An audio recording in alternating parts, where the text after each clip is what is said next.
I firmly support Congresswoman Jackson Lee's bill to create a commission to study reparations. As president, I would advocate to Congress to pass that bill, and I would sign that commission into law.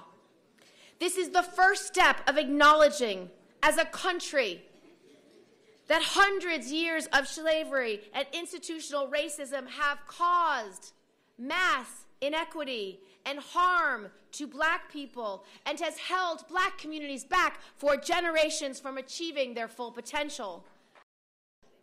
We are called to be that light of the world, to take on the dark forces, to do what is right when it is hard, to put on our armor of God and go to battle for what is right.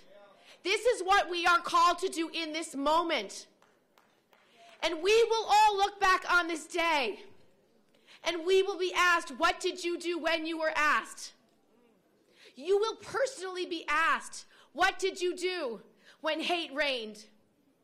What did you do when fear reigned?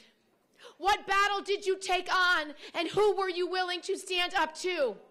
You will be asked, you will be called, and you must respond. That is our job as the faithful, to fight this battle.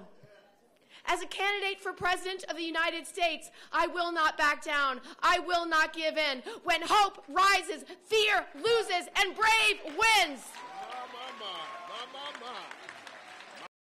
I want to tell you why I'm getting frustrated already in this presidential campaign. Because I believe having good faith conversations about repairing for past harm in our country in the context of reparations is really important. But this conversation cannot just become a political box-checking exercise or a litmus test without meaning. The boldest policies we're talking about right now can't just be about sentiment or about acknowledging the past. They need to be about actually balancing the economic scales and confronting the bias that persists right now in the present. Because if they don't, we cannot guarantee. We may have people that speak to our issues, but we cannot guarantee that we will actually change the realities in communities like mine in Newark, New Jersey. Well, I boldly proclaim to you that it's time for my generation, it's time for us to dream again. Bold dreams and defiant dreams. It's time for us to dream again, that we can be a nation where everyone has access to health care. It's time for us to dream again, where every child will have a great public education regardless of their zip code. It's time for us to dream again, where everyone who works a full-time job will have their living wage for their families. It's time for us to dream again. And if we join arms again and work together and sacrifice together and dream together, then we will finally be a nation where justice rolls down like water and righteousness like a mighty stream. Keep the dream alive.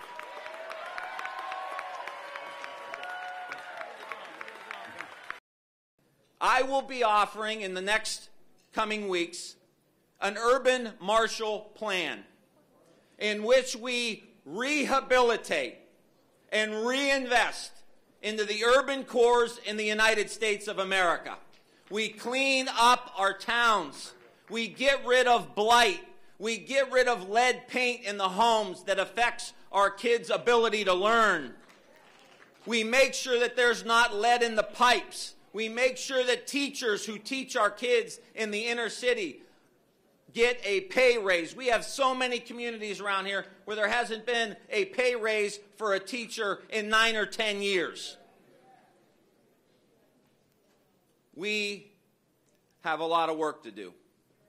But we can't let the powers that be continue to